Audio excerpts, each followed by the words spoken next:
Hi viewers, welcome to our channel. ప్రస్తుతం మనతో పాటు ప్రముఖ పొలిటికల్ అనలిస్ట్ అంకమరావు గారు ఉన్నారు. ఒకసారి వారితో మాట్లాడదాం. సార్ నమస్కారం సార్. నమస్తే ఆదిత్య గారు. సార్ మరి బీజేపీతో పొత్తుల వ్యవహారం ఎంతవరకు వచ్చింది సార్? అంటే కొలిక్కి వచ్చింది అని చెప్తున్నారు, తొందరలో సీట్లు కూడా అనౌన్స్ చేస్తున్నారు అని అంటున్నారు. మరి వర్కౌట్ అయిందా పొత్తు లేదా సార్?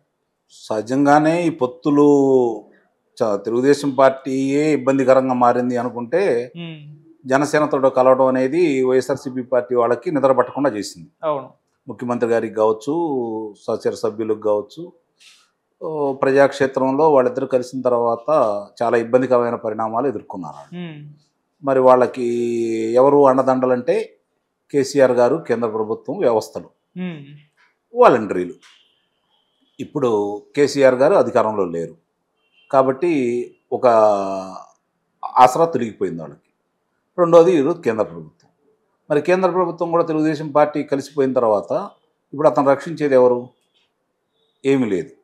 అతను నడి సముద్రంలో ఉన్నటువంటి నావ మునిగిపోతుంది. ఈ మునిగిపోతున్నప్పుడు ఏం చేస్తారు సహచరులు? వాళ్ళకి అవకాశం ఉన్నంత వరకు ఈత వచ్చినాడు ఏదో ఆధారం పట్టుకొని కనపడే ఇంకో నావలోకి వెళ్ళటం, ఒడ్డును పట్టడం అనేది ప్రయత్నం చేస్తూ ఉంటారు. అలా జరుగుతున్నదే ఈరోజు వాళ్ళ శాసనసభ్యులు కావచ్చు, లోక్సభ సభ్యులు కావచ్చు, శాసనమండలి సభ్యులు కావచ్చు, అలాగే స్థానిక సంస్థల ప్రతినిధులు కావచ్చు, అందరూ గంపగుత్తుగా వెళ్ళిపోతూ ఉన్నారు. ఒక లోక్సభ సభ్యుడిని తీసుకున్న సంతోషపడే సమయంలోనే 5 లోక్సభ సభ్యులు ఈయనకి ఏం చేయాలో అది చేశారు. శాసనసభ్యులు కూడా ఇప్పుడు అధికారంలోకి వచ్చిన కొత్తలో 4 తీసుకున్నారు తెలుగుదేశం పార్టీ నుంచి, జనసేన పార్టీ నుంచి 1 తీసుకున్నారు. ఈరోజు అధికారం చేజారుతున్న తర్వాత 40-50 మంది ఈరోజు మీకు దూరంగా జరిగారు. ఇంకో 40-50 మంది దాకా కనపడతా ఉన్నారు. ఈ పరిస్థితుల్లో ఇవే చాలదన్నట్టు మీరు అన్నట్టు ఈ పొత్తులేంటి, దీన్ని ఏదో విధంగా ప్రజల్లో ఈ పొత్తులు లేకుండా చేయాలి, వీళ్ళు కలవరనే అభిప్రాయం కలగజేయాలని విశ్వ ప్రయత్నం చేస్తున్నారు. రకరకాల ప్రచారం చేస్తున్నారు. వాళ్ళకి అందుబాటులో ఉన్న వాళ్ళందరినీ పెట్టుకొని వాళ్ళు చేసే పని అదే కదా. తప్పు కూడా పట్టలా నేను. ఎందుకంటే ఏ రాజకీయ పార్టీనైనా అంతిమంగా వాళ్ళు అధికారంలో రావాలనుకుంటారు కాబట్టి వాళ్ళ దగ్గర ఉన్నటువంటి అస్త్రాలన్నీ ప్రయోగిస్తారు.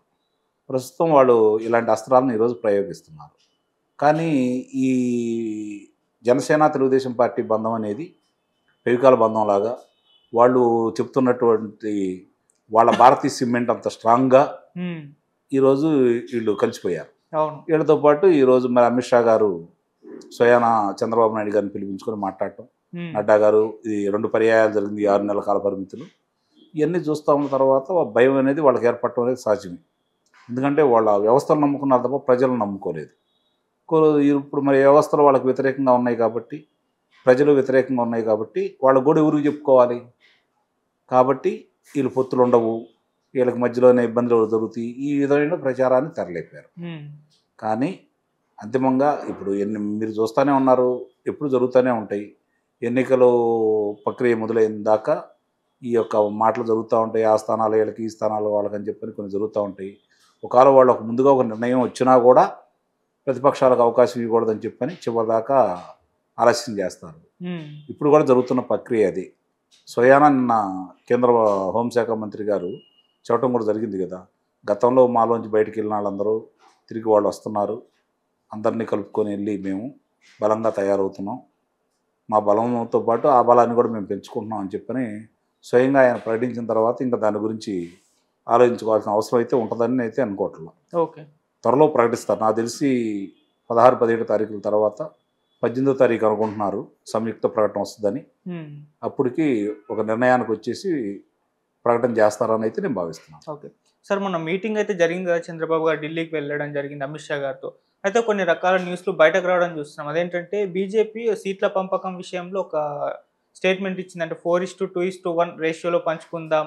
ఈ లెక్కను చూసుకుంటే 100 సీట్లు టీడీపీకి, 50 జనసేనకి, 25 బీజేపీకి. ఇదొకటి రూమర్ బయటకు వచ్చింది. ఇంకోటి బీజేపీ కేవలం టీడీపీ గెలిచే బలమైన స్థానాలనే కోరుతుంది అన్న వర్షన్ కూడా బయటకు రావడం జరిగింది సార్. మరి వాస్తవాలా మీ ఒపీనియన్ సార్ వీటిపైన? అంటే ఇప్పుడు ఇందాక మీకు చెప్పాను నేను, ఏ విధంగా ప్రచారం చేస్తారో మనకు ప్రత్యేకంగా చెప్పాల్సిన పని లేదు కదా. అంతిమంగా అధినేతలు ప్రకటించేంత వరకు కూడా మనం వాటి మీద ఊహాగానాలు తప్ప వాస్తవాలు అయితే ఉండవు కదా. ఇప్పుడు భారతీయ జనతా పార్టీ విషయం తీసుకుందాం.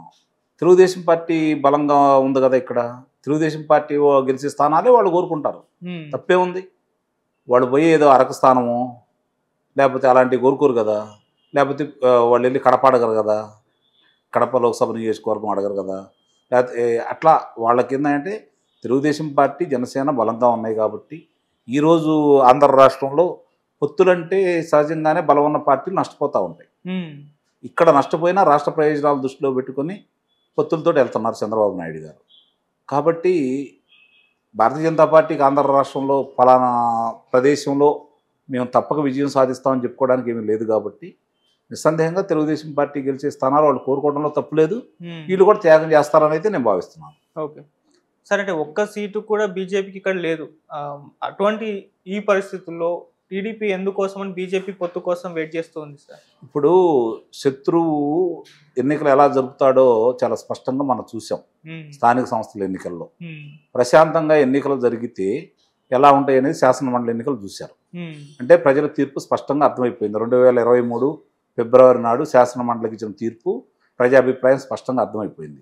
కాబట్టి వాళ్ళు చేసే దౌర్జన్యాలకు ఇవన్నీ చూసుకుంటూ ఉంటే ఇప్పుడు తిరుపతి ఉప ఎన్నికలు కావచ్చు, తర్వాత జరిగినటువంటి ఆత్మకూరు ఎన్నిక కావచ్చు, అట్లా చూసుకుంటా ఉంటే మొత్తం 3 ఎన్నికల్లో కూడా స్థానిక సంస్థల్లో కూడా వాళ్ళు ఎలాంటి దౌర్జన్యాలు చేశారు, వ్యవస్థను అడ్డం పెట్టుకొని వాళ్ళు ఎంత అరాచకం చేశారు, ఇవన్నీ చూశారు. కాబట్టి తిరిగి అది కేంద్రం అండ ఉందనే ఉద్దేశంతో వాళ్ళు ఇవన్నీ చేస్తున్నారనే భావన ప్రజల్లో ఉంది. కాబట్టి ఇప్పుడు కేంద్ర అండ కూడా వాళ్ళకి లేదు అనే విషయాన్ని నిరూపించడం కోసమే తెలుగుదేశం పార్టీతో కూడా వాళ్ళు స్నేహస్తం ఇస్తున్నారు. కాబట్టి ఇప్పుడు రేపు ఎన్నికల సజావుగా వ్యవస్థలన్నీ అదుపాజ్ఞంలో ఉండాలి అంటే కేంద్ర ఎన్నికల సంఘం చెప్పినట్టే ఉంటాయి. కాబట్టి దాన్ని దృష్టిలో పెట్టుకొని ఇప్పుడు కేంద్ర ఎన్నికల సంఘం కనుక అతనికి వ్యతిరేకంగా ఉంటే ఇతను జరిగేవన్నీ వాళ్ళ దృష్టికి తీసుకొచ్చేసి అడ్డుకట్ట వేయచ్చు అనే ఒకే ఒక్క కారణంతో కాకుండా రేపు అధికారంలోకి వచ్చిన తర్వాత బలంగా ఉన్న కేంద్రం రేపు పొద్దున మళ్ళీ తిరిగి అధికారంలో రాబోతున్నాయి అనే సంకేతాలు ఉన్నాయి. కాబట్టి వాళ్ళతోటి గతంలో విడిపోయినప్పుడు జరుగుతున్నటువంటి నష్టాన్ని దృష్టిలో పెట్టుకొని